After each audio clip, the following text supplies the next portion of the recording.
Well, howdy, howdy. My name is Jordan Aywas, and I am the Abyssal Pantheon. As you can tell, I've got some light shining in my face. I've got a new camera set up right here. This is going to be a temporary deal. Tomorrow I have a nice little 4K webcam coming in that should just allow me to record all this much easier. But right now, as it stands, I've got the camera recording to my phone, and then I have the iPad over here displaying frequency responses. I got this guy over here who's recording the microphone, and none of this is aligned. All right, I had this whole mech warrior online, fucking weapon systems online, power core online, all systems nominal, and everything is nominal now. Hopefully the glare is not too bad. This is my MDX, and I am using this as an Enner processor, and I love it. It's I had taken it out of my setup for quite some time, just because it didn't have utility, and now I have the perfect companion for it, and I love it. And so this will now just be a permanent mating, and I'm gonna pop up my pedal board screen just so you have an idea of what's happening. And in fact, we can kind of go through some of these. So let me look at it myself so I can talk to you about what's happening here. So here we are. This is the pedal board. And sorry, I keep looking up. My screen's actually right behind you, so it's going to look like I'm looking in weird spots. This is just something that I'm going to have to figure out on my own. What I have is just a gain coming in, right? So I have the left and right channels going into 1 and 2, passes out through 1 and 2. These are all routed, right? So this entire signal. But what's unique about this is that, I think you can sort of hear my laptop struggling. That's okay. What's unique about this is that you can basically split this off. Like, say I want some more, I just drag another line out and it just duplicates that channel for me, right? So what I'm doing is I'm running these into switch boxes, and these switch boxes are assigned to the face of my unit, and you can swap in between the two. So this goes to my looper, and page 1 is just for my gain and my switches. And what this allows me to do is I can pass a clean signal, which for some reason I have routed in here and panned left and right, so you can get that real nice wide stereo feel. Right, super wide, very nice. We'll talk about why I just did that with the Enner. I love this thing. But there's some quirks about it that I want to talk about. And it happens to be something related to the fact that I use capacitive body patching synthesizers. It's what I like, and unfortunately that's just what I gotta deal with. And there's some interesting quirks when you're touching across other devices. So that last track that I did yesterday that I published, I actually used it a little bit in the sound design. It was unintentional at first, and then I kind of embraced it because I'm an improv guy. Everything that I do in the moment. It's what feels good, what feels right. I spend some time kind of designing my sounds a little bit beforehand. And so I didn't realize that was there. I design some sounds in advance, and the main reason why I do that is just so I don't have to live program, right? So Soma Rote is always patched into the Enner here, and if I swap it out, it's for the ether, so I can do EMF stuff. But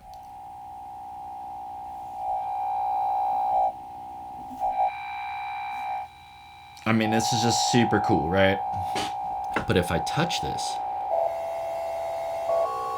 see that hiss? Hear it? Only happens when I touch. I could turn them on with the buttons, no problem.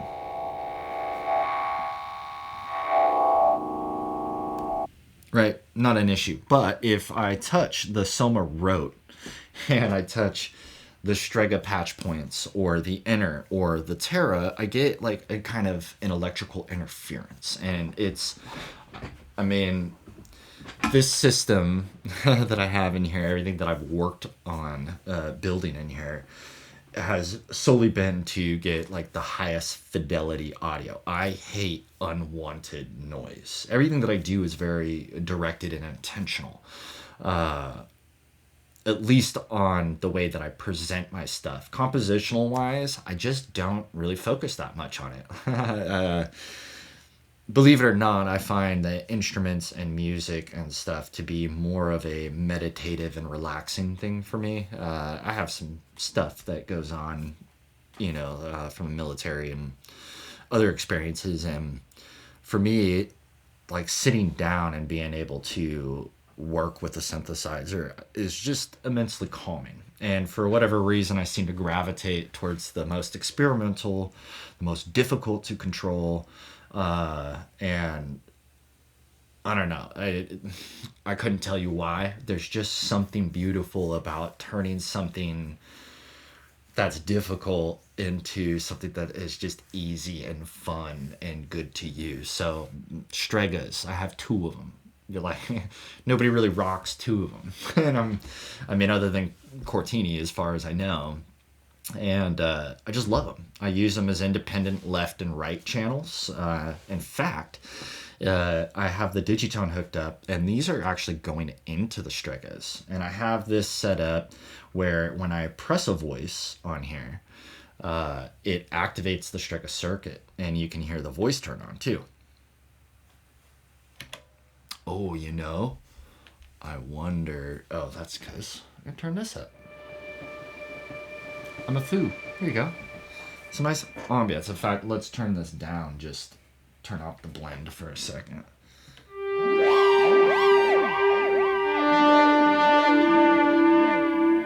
So some of that's still being affected by the Strega for the time circuit. But beautiful ambience, right? So here we go. Let's blend it again. You can hear it. So I have it set on one, the left channel, to like when the Digitone voice comes in, the CV circuit is hooked up into the follower envelope, which triggers the the agitation circuit. I want to say filter circuit, which to me is ideally what it is, but they call it the agitation circuit on this particular model. But anyway, it triggers the agitation circuit, and then I'm having the envelope shape, the agitation shape, into the absorb function. And the absorb function is what adds the kind of noisy sound. It can be kind of hard to work with. Sorry, my dog.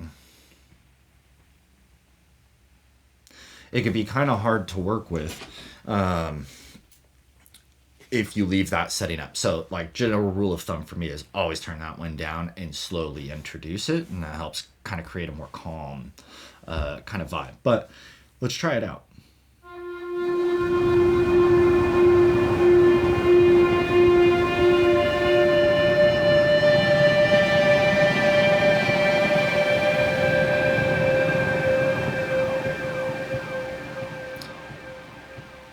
And you can hear those little like pulsar trails coming out, and those are actually the Strega that's adding that. And it's just, I think these are amazing little boxes, not only as just drone synths, but there's so much that you can do with it with the proper utilities, like the Mod Duo X that I keep up on here. So not only is this just like an effects box for me, it also has CV in and out, which means that I can send stuff from my Carbon into this, the gates in particular, and then I just use digital envelopes within the MDX to create new activation envelopes for the voice itself.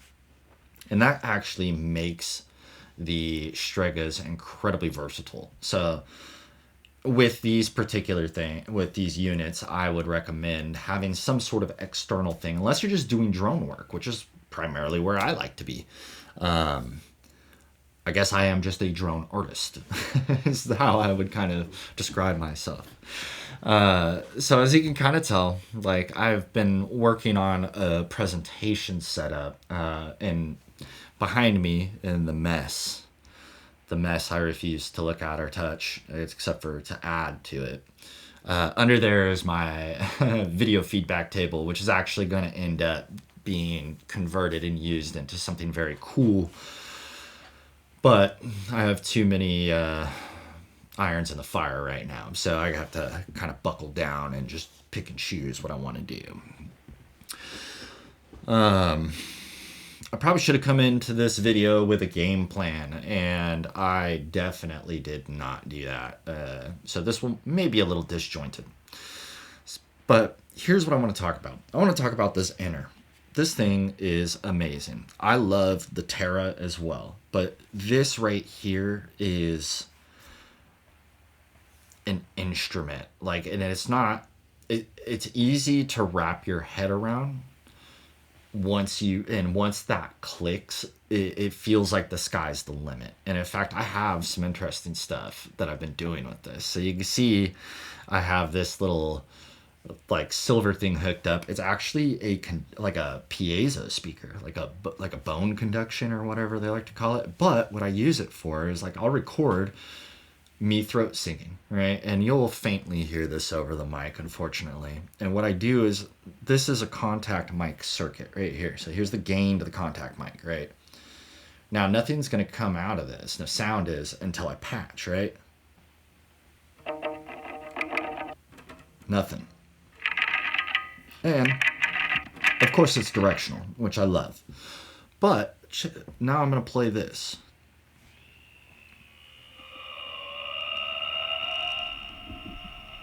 So these are filters, right? Low, super low pass.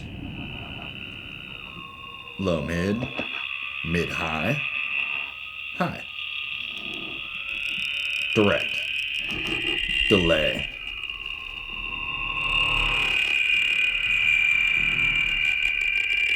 You can digitize your voice.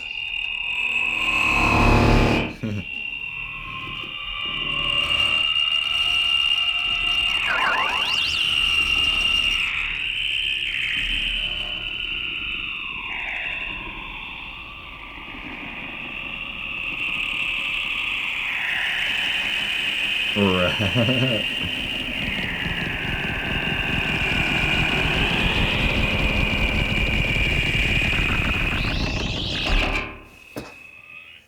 And bam.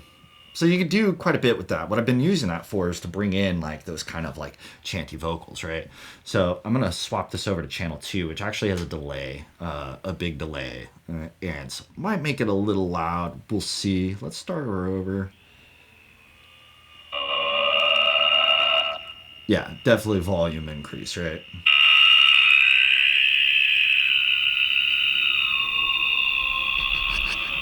I love having a visual for everything that's going on over here. Has made my life so much better. I don't know why. I must have bumped it. Here we go.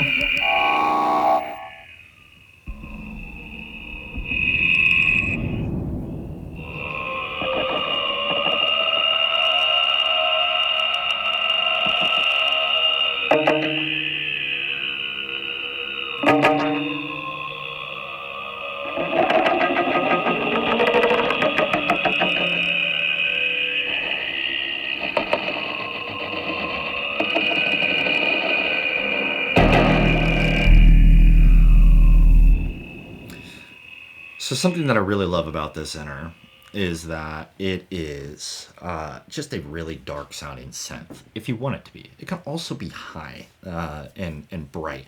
And I haven't really experimented too much with the higher part of this, and that is primarily because I do dark, depressing stuff, and it's just what I like to do. It makes me feel better when I'm done.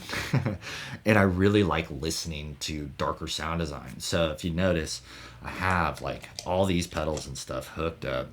I love having a dark reverb. So here's what happens. I'm gonna turn this back off, otherwise it'll blow your ears out. Let's this is set up to be a little loop. I have a looper, right? Looperlative stuff, and it's just running. It's actually from him directly for the ecosystem of the mod. And you could find they're still making the dwarf units, which I would consider to be a bit more guitar oriented. You're limited by inputs, obviously, but the Dwarf has some limited CPU, and the MDX, they just don't make anymore. I think I got like the last unit that was produced. And I still will never get rid of this one because it's just got too much utility. Like, I can't sacrifice the utility. It's an amazing little box. But I haven't been using it because I didn't find a place for it. And that has recently changed. I do have a Torso S4, the like sculpting sampler. It's a granular box, and to me, it's a music concrete box. Music concrete is very old. You can look it up. I think it's Pierre Schaeffer is the gentleman who founded that particular genre. And it's something that I'm heavily interested in, and it's one of the things that I love personally working with. But what that's going to do is give me the ability to loop. So I've been using this looper. As you can tell with body patching synthesizers, you only have two hands, and I have a lot of stuff I can touch. And looping is the best way to go about it. So I have this set up to do a record right here, and this is going to be on looper 1, and that's going to be track 1, and we're going to be on part 1, I believe. Oh, hold on. I'm going to show you how to assign a button real quick on the old MDX here. So let's go ahead and move to Looperlative. We're going to open this one up, and we're going to do track part, and we're going to assign this to the device, and we're going to assign it to button 4 or save. And then we'll close that down, and I'm going to save that so I don't jack that up again. But now you can see right here we have a part, right? So we have 1A and 2A. So we are now on track 1A. Then we're going to start with some inner wind. What it uses is a pink noise circuit, which is down here at the bottom. And I love this because I love like waves, like beach sounds, which you've heard a lot in some of my previous stuff. And I love windy sounds, and especially throat singing, which this can do really well. And I don't know, it's just something that I really enjoy. I just like the sound of it. I'm not a particularly great throat singer, but I use my voice a lot for this type of stuff. So let's just go and we'll start up here. We're going to start and hold this, and we'll begin to record.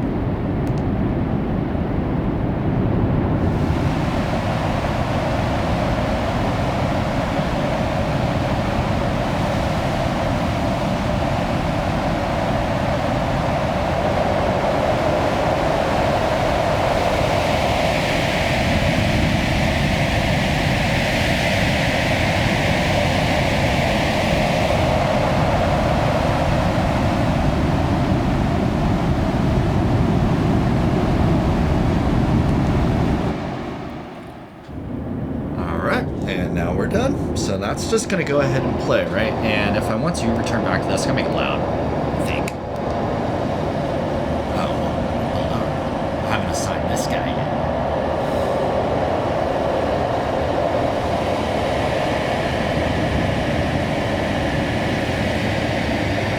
Yeah, let's put it on button 3. Perfect. Close. Right, so now I have this button here. On and off.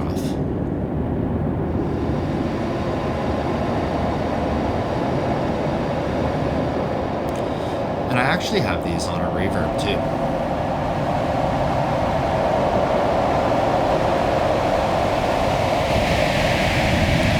So there's the raw loop not being affected. Now it's a bit loud, so we're going to go ahead and drop that into the background. And you know what? Let's go ahead and give this power punch.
just turn it off and on.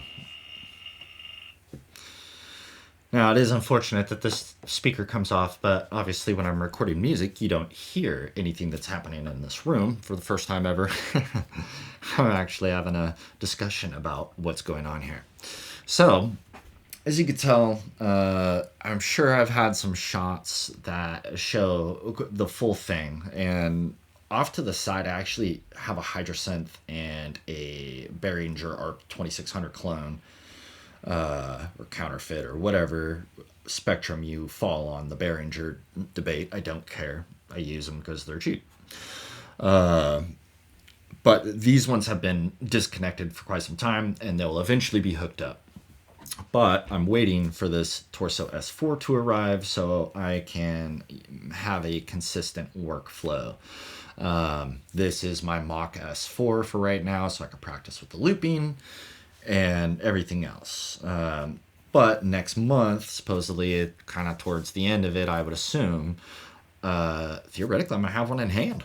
It's going to be awesome. I can't wait. I'm very excited to get my hands on it. The biggest amount of, I guess really the only effects that I work with are delay, reverb, and granular. So this year is the year I'm getting granular hardware, and I am very, very excited about that. In fact, I am helping work on an instrument that is coming out, I think either at the end of this year or maybe next year, but you'll see it at Super Booth, Oddman Audio Grok, and I'm doing sound design and samples and stuff for it, and I think it's super cool. I've always wanted to do it. That was like the only goal I ever set for myself when I first picked up an instrument back in, I think, like 2020. And it has just been a crazy journey, but this, I was able to accomplish my first goal within, just a few years. And this last year is the time that I actually made this a full-time thing for me. And I'm able to do that because I had some stuff in the service happen, and I am compensated for that, which also explains why I don't leave my home very often. But that's okay. So all of this just kind of works out. But let's go back to this. So this knob is always turned down, and the main reason why is it doesn't activate if you accidentally touch it. Now, these knobs are all capacitive. This allows you to tune. So let me go and open up my tuner here. Yep. Okay. And it's just going to listen to input 1, which is the left side, right? You can already hear something coming through.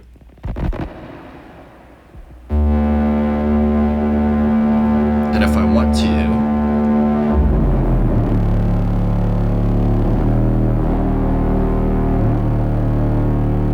little finicky. It's hard to tune this. Hey, alright, it's close enough.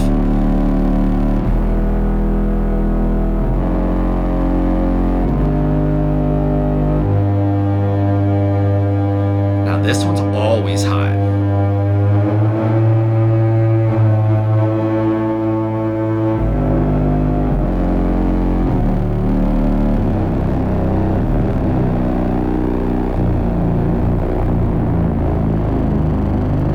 Supposed to be a global tuner, but I use it as a volume knob, to be honest.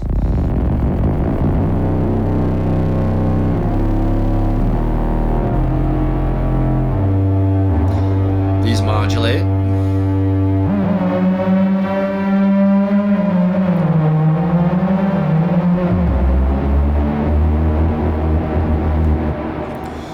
Now, the way that you're supposed to play this is with both hands, right? So over here is a clock divider. Now, this here listens to a clock pulse. I don't know how to get it actually in time. So what I've been doing to get this tricked is I have my DAW as the master clock, and I feed that information to the carbon, which right now it's an interface mode. So anytime there's like a purple ring and the screen's off, it means that it's just acting as like a communicator, which is how, I prefer to use it. And what I've been doing is I'm sending the clock out into the O control and then just cranking the O control to max for speed. Like I just, for whatever reason though, it gets me pretty freaking close to being in time. And the reason why that's kind of cool to have is this here is a pulse section, right? So it's going to be based off of whatever clock signal you're sending it.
That tuner.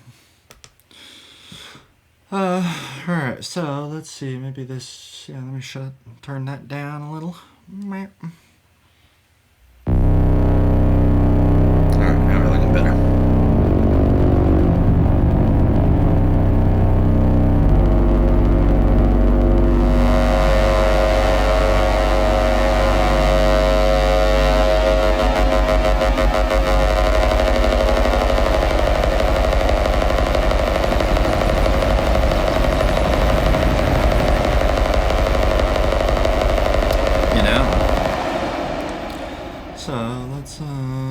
Let's go ahead and play that. Track 2.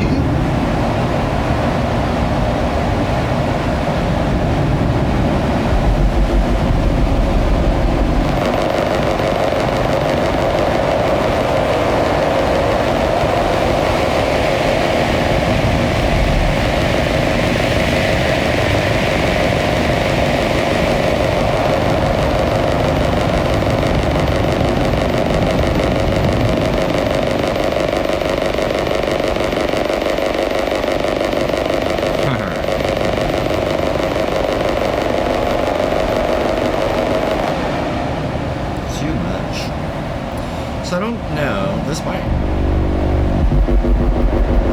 seems to work a little bit.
this quite a bit here. We can turn. Let's see what happens when we filter this.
That sounds pretty nice, actually.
Alright.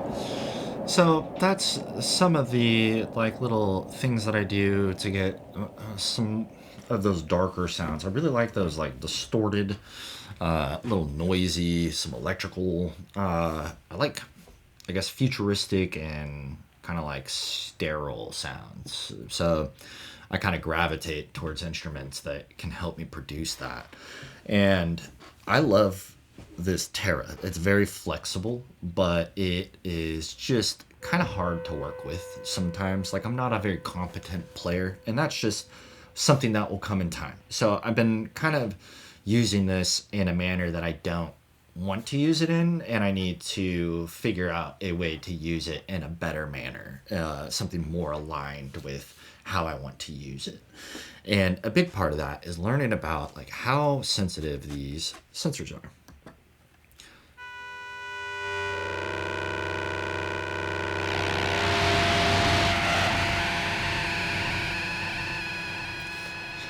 So I intentionally chose a patch like this. I really like the sound for some reason.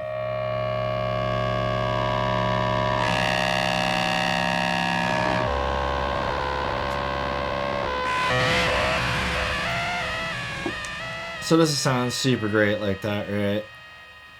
But I'm gonna go ahead and add this walrus slöer to it, and that turns the Terra into something very cool.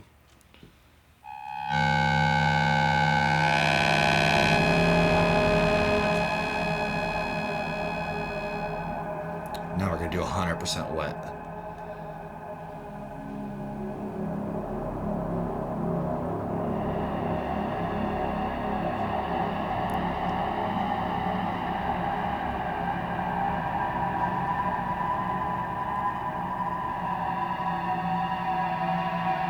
Super sinister, right? So let's I'm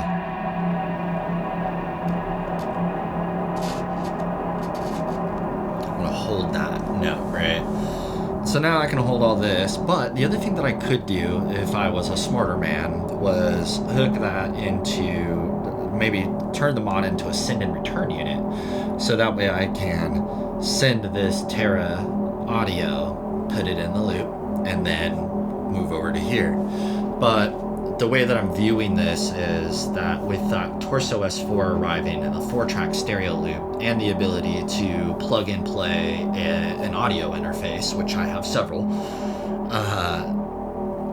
honestly, I'm pretty sure I'm just going to end up plugging in an audio interface directly into that and just recording over USB.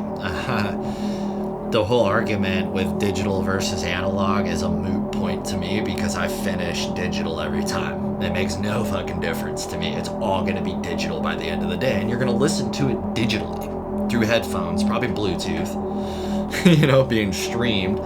And, I'm not recording a tape and I'm not publishing a tape. So for me, digital is the way to go, and I just don't mind. The only thing that I would like is maybe if it had a higher bit depth or, sampling rate. 96 is what I generate. 24-bit 96 or 32-bit 96 is generally what I work in. And then when I publish videos, I convert everything down to the 48 at 24 and then publish a 24-bit PCM 48 kilohertz video on YouTube. And that's what you primarily hear on my SoundCloud account. I do the full res stuff, the high fidelity stuff. Honestly, it sounds about the same in my opinion.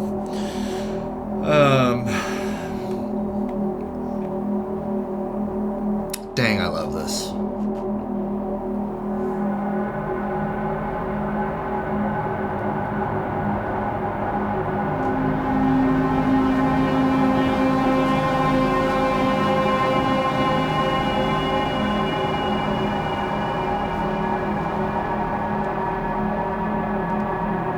Turn down the rope.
Now I'm going to change some of the sound on this Terra, and we're just going to shut all of this stuff down. And this engine that I'm using, the synthesis algorithm that I'm using, I believe is the physical modeling one. And so you can kind of hear the sound of this drone change.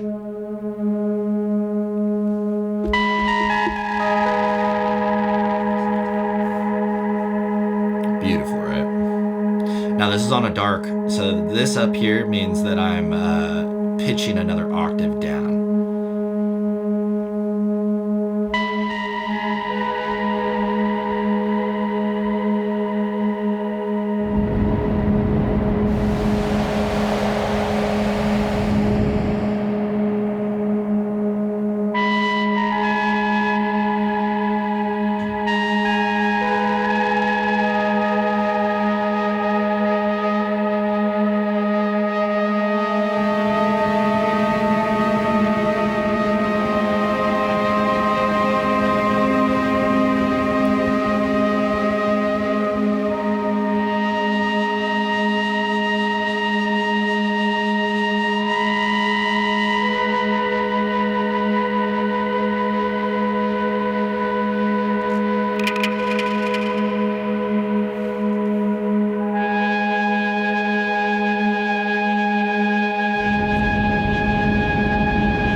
so sorry about these, bro. I fucking love them though.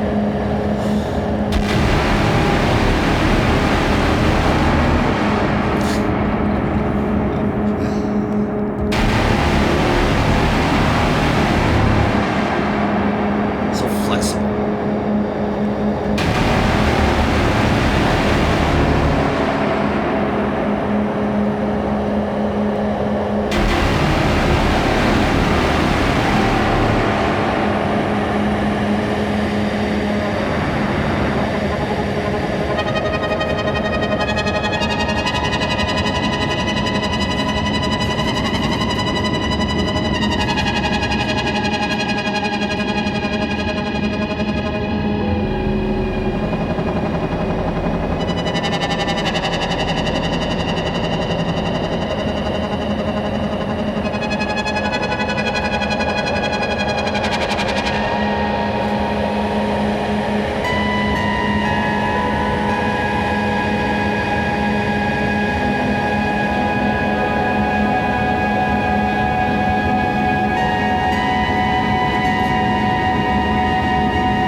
think sonically, all of these still really fit together, which I'm very, very happy about. I've worked very hard to try to find a consistent sound, and I think that this setup is exactly where I want to be. There's a few more minor utilities that I think I need to invest in. Most notably, I got to get a bigger desk. So that's like one of the other purchases that I have to make, and it's expensive and I don't want to make it. But in the same breath, it'll give me so much more room to actually get all of this stuff hooked up. I won't need to go underneath my desk to go mess with my patch bay anymore. I'll be able to rack mount everything, get the Hydrosynth moved into here, and I could have 100% of everything hooked up and ready to record right here. I would love to do that. Now, I'm not 100% sure if I'm going to be able to do that, but I think that I will do my best. I've been making it work. These stickers here, those are not actually a cosmetic choice. I accidentally drilled through the underside of my table when I was mounting said patch bay under there, and I had to take the angle grinder in here and grind off the nubbins because the table's too big to fit through the door without disassembling it fully, which was another day, another task for a different time, and I'm not gonna fuck with that. I'm sorry. But in terms of this this Soma equipment, how the Rote, the Terra, and everything interfaces, it's amazing. I love it. I love the whole freaking thing. I think I have everything that I want right here in my hands. So these are the Stregas here.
sign off now. Thank you for, I guess, listening to this diatribe, monologue, whatever the fuck it ended up being. But I hope you enjoy some of these sounds and some of the ideas or thoughts about why I pick certain stuff and some of the things that I like about this particular setup. I think I would like to make some more videos in this kind of style where I show a little bit about what I'm doing behind the scenes. But I gotta come in with a game plan. I am hoping to have an upgraded camera tomorrow, and I will potentially be checking out some options here.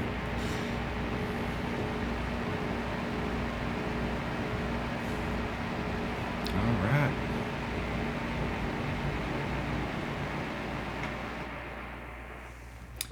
There it is, the final one. Okay, bye.